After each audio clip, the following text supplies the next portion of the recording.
All right, I think this should be working.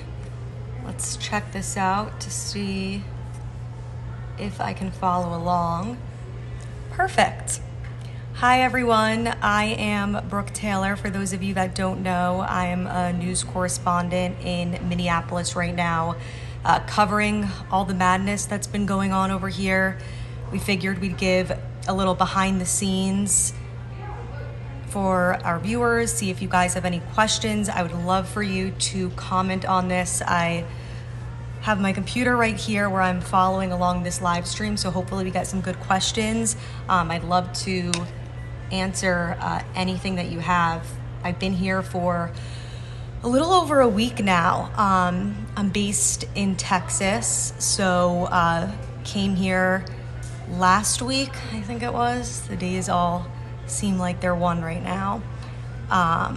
But on the bright side, it is warmer in Minneapolis today than it has been in a very long time. When I first got here, it was 0 degrees, but I heard the week prior was negative, so I shouldn't be complaining. And now it's in the now it's about 40, so much better. Okay, let me see if people are commenting.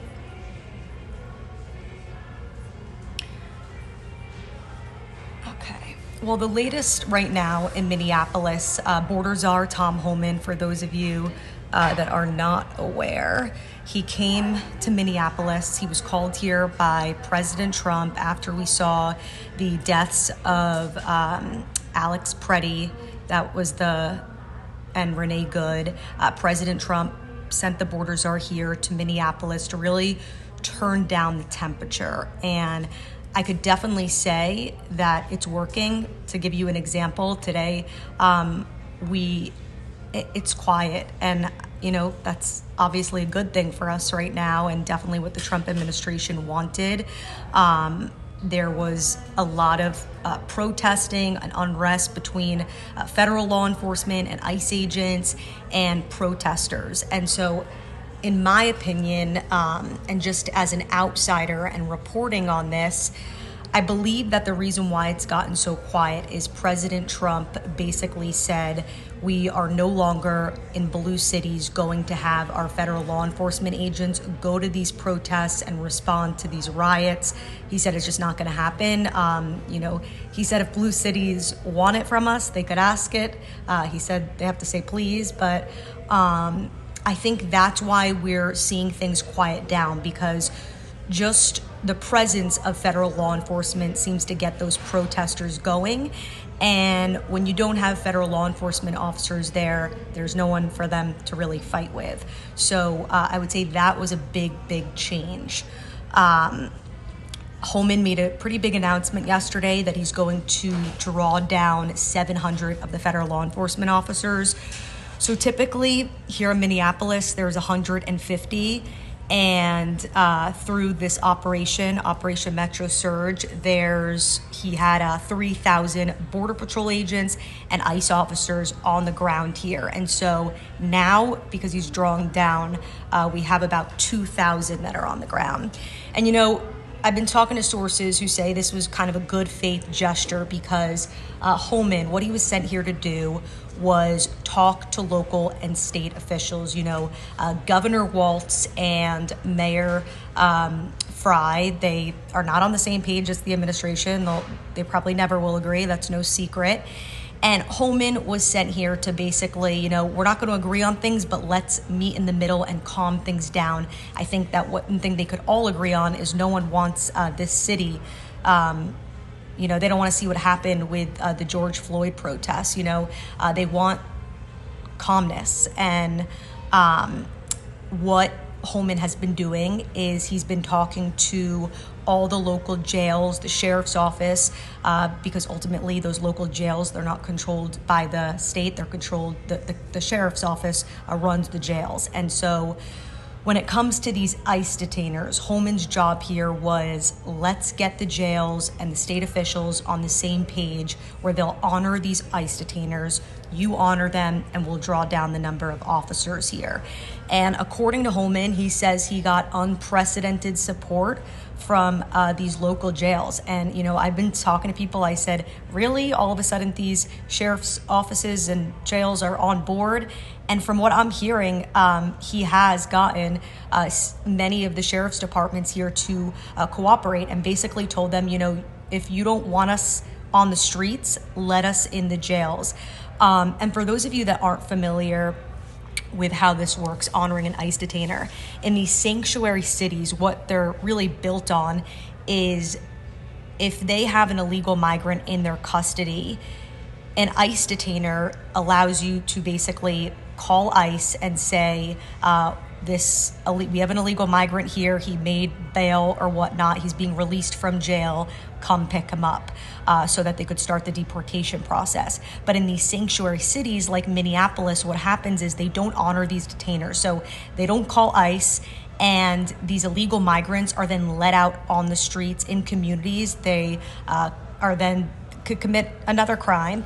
And what the White House has been saying is, let us in the jails where it's safer to make an arrest, because it only requires about 2 officers to go into a jail and arrest a criminal illegal migrant. Whereas if that same illegal migrant gets released back into the community, it takes about 20 of these guys. And then you also have a public safety issue, right? You have these federal officials that are making these arrests in neighborhoods. And then you have these protesters that start to mob federal agents, and it just creates chaos. Whereas their argument is, if you just cooperated, let us in the jails. And at the end of the day, Homan had a quote that he said, something along the lines of like, we're arresting murderers, rapists, child abusers. What person wants that type of person in their neighborhood? And I have to be honest, most of the protesters that I've spoken to agree with that. So honoring the ICE detainers makes the most sense. So according to Homan, he's had some big success with that. Let me check to see if I could. This is my first time doing this, so let me see if I can figure out how to read some of your comments.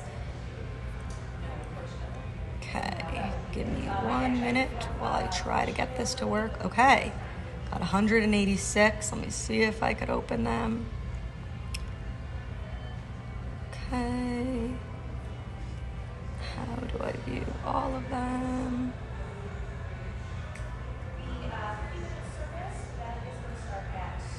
Let me scroll through. And so as I'm scrolling through these comments, Homan was on the Ingram Angle last night, and I think he's been getting, there's 2 sides of this. There's some that say Homan has said that he wants to focus on basically these targeted operations. So before, we were seeing these rover patrols, and I've been out with Border Patrol agents and ICE before many times. And what I've seen them do is they'll literally drive on the freeway, and they will see a car that they deem to be suspicious, and they'll look up the license plate in their system. And through doing that, they can see their immigration history. And those Border Patrol agents would then basically conduct a traffic stop. And if that driver was here illegally, they could detain them. Now, instead of those rover patrols, what they're doing is strictly focusing on these targeted arrests. So I spoke to a source last night, and he told me, I said, are they just saying this? He said, it is 100% targeted operations now. So Homan made it really clear to these Border Patrol agents, these are the new rules, you follow them, and that's how it's going to be. And so instead of what they were doing before, which were those rover patrols and also going into parking lots, they call it collateral arrest. So when you're looking for targets, while you're doing that, if you come across anyone that you believe is suspicious and you encounter them, engage in a conversation, you have reason to believe that they're here illegally, then you could detain them. Well, now under Homan, there's no more collateral arrests at all. Instead, they are just doing these targeted criminal arrests, and they have a list that I'm told with thousands of criminal illegal migrants, and they're going down that list, and they're actually pairing Border Patrol agents with ICE officers and going out on these targeted operations. So that is a huge change up. And that brings me to what I was talking about before, is you have two sides of this. You know, you have some who say, this makes more sense. We want that to be the priority, which the Trump administration has always said, to prioritize criminal illegal migrants. And then you have the other side, which is, if you're here illegally, it's a crime, and it shouldn't matter if it's targeted or not. And I know a lot of the Border Patrol agents feel that way because they just operate differently. And Homan said on last night on primetime, he said, you know, this is not going to take away from President Trump's promise of mass deportation. He said, we're just doing this in a smarter way. So one of my sources said those collateral arrests that I was talking about now, rather than engaging in that person that they think is suspicious, what they'll do is they'll write the information, they'll pass that information along to the targeting teams, and then they'll develop a target that way. So it doesn't necessarily mean that they're letting that person go. They're just taking the information down and making sure they do research before they attempt to detain them in any way. Okay, not gonna lie, I was having issues before with these comments. Let me try again. Okay, got some. Thank you to our social media team that's monitoring this and sending me some questions through our email. So what has your experience been covering in Minneapolis? Have you been targeted by protesters at all? Yes. These protesters, they don't like the media. It's as simple as that. And, you know, especially you're with Fox, they don't want reporters there. And what we've been doing is been having our photographers go along with security teams to these protests, because I have to be, as a reporter, live in front of the camera.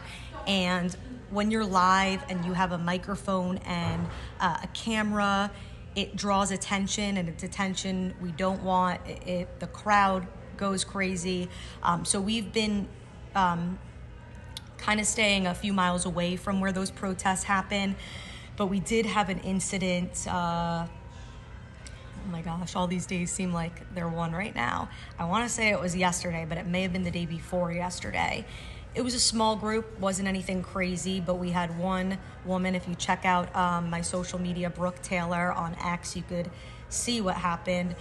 Basically, she started screaming, telling us that she doesn't believe that we're reporters. She's seen media equipment before, and that she thought we were with ICE. And that's something that we've seen often. And I've spoken to other reporters. For some reason, these protesters think the reporters are with ICE. They also thought that our security officers were with ICE. And so they were screaming, blowing whistles, and just being disruptive. So ultimately, we had to move our live shot location. But it's obvious that they don't want media attention, which is interesting, because you would think they would want to be proud of, I guess, what they're protesting. And, I haven't brought this up yet, but a huge part of this story that we've been covering, and I covered yesterday in depth, these roadblocks, something new that we've been seeing out here. And basically, let me see if I could fix this. Basically, some of these protesters, what they've been doing, they are promoting these roadblocks. So they'll set up these blockades outside of neighborhoods, and they will literally put wood, you name it, and try to build a physical barrier so that ICE or whoever cannot get through. And they've been setting up these checkpoints. So they're stopping drivers who they think are suspicious, AKA they think they're ICE officers. They're demanding they give them their ID. And what some of our sources on the ground have been telling us is that, so they've been sharing, if they think a car is suspicious, they'll take a picture, they'll document it, and then they'll put it in their signal chats, and they'll share their information with each other and say, hey, have you seen this license before? Is he an ICE officer?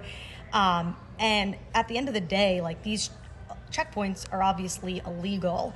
So we reached out to Mayor Fry's office, asked what he's doing about this, and to be honest, he really avoided our questions and basically just told us that he sent a cleanup crew there, which obviously was not our concern. We wanted to know, hey, are you going to look into anyone who was involved in this and make an arrest, and most importantly, condemn it and do so publicly, because it was a small group this weekend, but they're encouraging more and more people to show up to these blockades. And one of the flyers they were handing around literally said 10, 100, 1,000 filter blockades. So they want this to continue. I saw some flyers for this weekend where they're promoting more of these blockades and illegal checkpoints. Homan, during his press conference, said that he spoke to the police chief himself. The chief promised to take action against anyone who does this. So we'll see what happens, honestly, this weekend. I think that's definitely something to look out for, is will these blockades happen? And if they do happen, what type of action will the local and state officials, what type of action will they take? Okay, let me see what else we have.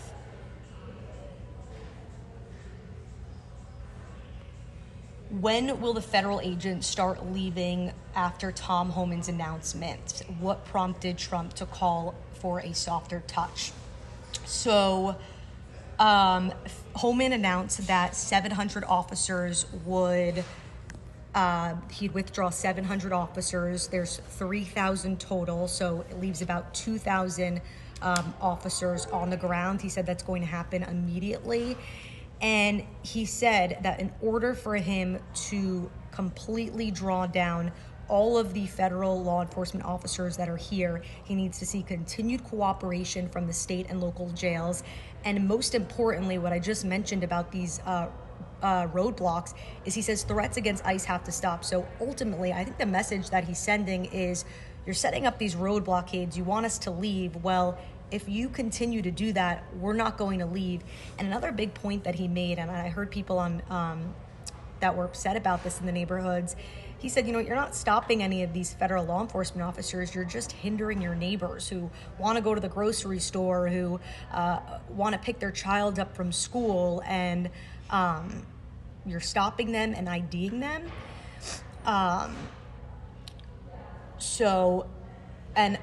On that point, Homan said even though there's going to be a drawdown of these federal law enforcement officers, immigration operations are going to continue. And I was watching an interview with Vice President J.D. Vance, and I think he made really important points that most of these federal law enforcement officers who are on the ground here, they're not even enforcing immigration law. They're here because local and state police wouldn't step in and protect ICE officers. So what the White House had to do is they had to send in Border Patrol and more federal law enforcement officers to protect these ICE officers from mobs that follow them. So just because they're removing 700, or the goal is to remove all 3,000 law enforcement officers, does not mean that they're going to stop law enforcement, immigration enforcement operations. It just means that they're going to get rid of the hundreds of people that have just been sent here to protect ICE officers because they can't get protection from their local and state police. So I thought that was a really important point to make, because when you hear that they're drawing down 3,000 federal officers, you don't think, it makes it seem like, okay, so 3,000 people right now are on the streets arresting people, and that'll no longer be happening. Again, typically in Minneapolis, they have about 150 people. That's going to continue. The goal is to just get rid of the hundreds of Border Patrol agents who are here protecting ICE. And not to mention, these Border Patrol agents come from other cities, right? They come from New York, Los Angeles, cities that we know are riddled with immigration problems. So those cities need the help too. And I think the goal is for those Border Patrol agents to get back to those cities. And then what prompted Trump to call for a softer touch? President Trump was on NBC Nightly last night, and he said that this was his idea to draw down on 700 officers. And he said, I realized that I needed a softer touch there. And again, that doesn't mean that he wants to soften immigration and his promise for mass deportation. It just means to step back and take a different approach. And if you're just joining and weren't here at the top, what I was talking about is President Trump called for federal law enforcement to stand down and not go to these protests and these riots. And from an outsider and someone who's covered this, that definitely calms the situation down, because when you just have the presence of those law enforcement officers, even just their presence upsets these protesters. So by not having them there, it quiets things down. And I think that's what he meant. He doesn't want to, the White House has made it clear, they don't want this madness and this unrest. They want to continue arresting illegal migrants, but they want to do so in a way where Border Patrol agents, law enforcement officers, ICE officers, they can do their jobs and they're not necessarily just having to protect federal buildings and each other all day long, which ultimately takes away from their mission. Okay, let's see if we have any others.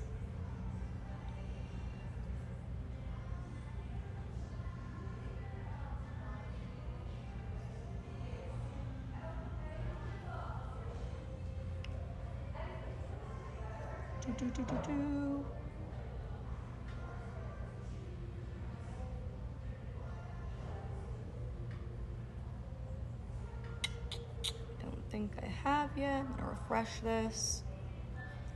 Please write in any questions you have, anything that you don't see on air. You want to get some behind the scenes, I would love to answer your questions. Something that I found is really interesting with a lot of people wonder, okay, why are these,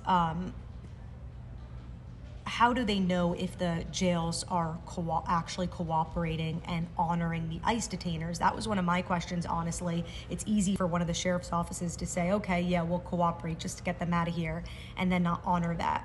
So what one of my sources was telling me last night is, and some of you, especially if you follow the border and immigration closely, might know this already, but especially in the Biden administration, right, when we had so many people crossing the border, you get fingerprinted. And that fingerprint has a unique number, a FIN is what they call it. And if you get arrested, every law enforcement agency uses that same FIN number. And if you get arrested then by a local police department years later, DHS is then alerted to where that arrest happened and what they were arrested for. So it's easy for them to track if jails are honoring these ICE detainers, because they could easily see it in their system once they get flagged that that fingerprint has been re-fingerprinted. See if we have any questions. All right.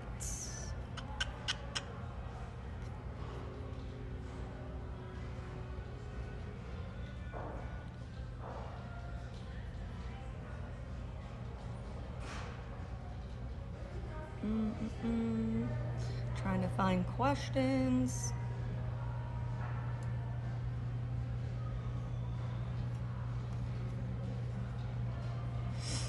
As for this weekend, something big that we're following is they're having a big protest on Saturday where it's basically let me see the exact wording.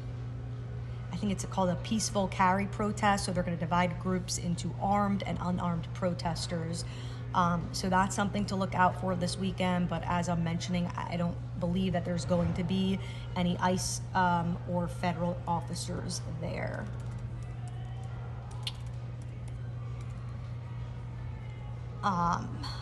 These threats, though, against these ICE officers and federal agents, ultimately, that's what Homan says he wants to stop seeing, for them to draw down completely. And I posted this on my X account. I'm gonna see if I could. All right, let's see if I could do this. Let's see how technical I can be. Okay, so this guy right here He was, the Justice Department announced he's a self-identified Antifa member, and he was arrested for making threats to federal agents. And, you know, Pam Bondi, she said, this is an example. You make threats online and threaten law enforcement officers, there's going to be consequences. This guy got arrested by federal agents, is now hit with some major federal charges because of it. Pretty crazy. I'll read some of these quotes. He said, I've already bled for the city. I've already fought for the city. This is nothing new. We are ready this time. ICE, we are effing coming for you.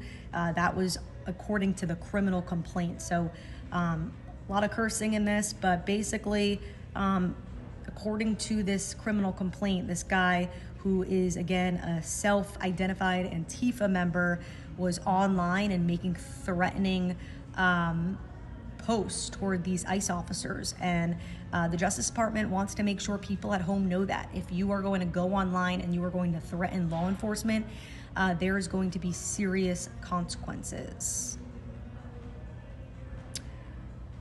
All right. I hope everyone has a great rest of your day. It's 3 o'clock local time here. So hopefully, I mentioned the cold weather over here. I'll step outside in a little bit and hopefully it's not too cold. I've had to wear about 6 layers on air. If you can't tell, I've had so many people write to me saying, you look so cold on air. What's worse than feeling cold on air is people telling you that you look cold on air. If you don't follow me on social media, Brooke Taylor, thank you all for joining in. Thank you for all of your questions. We'll be here in Minneapolis, and we'd love to talk more. If you have any questions, message me. Any story ideas, we are here.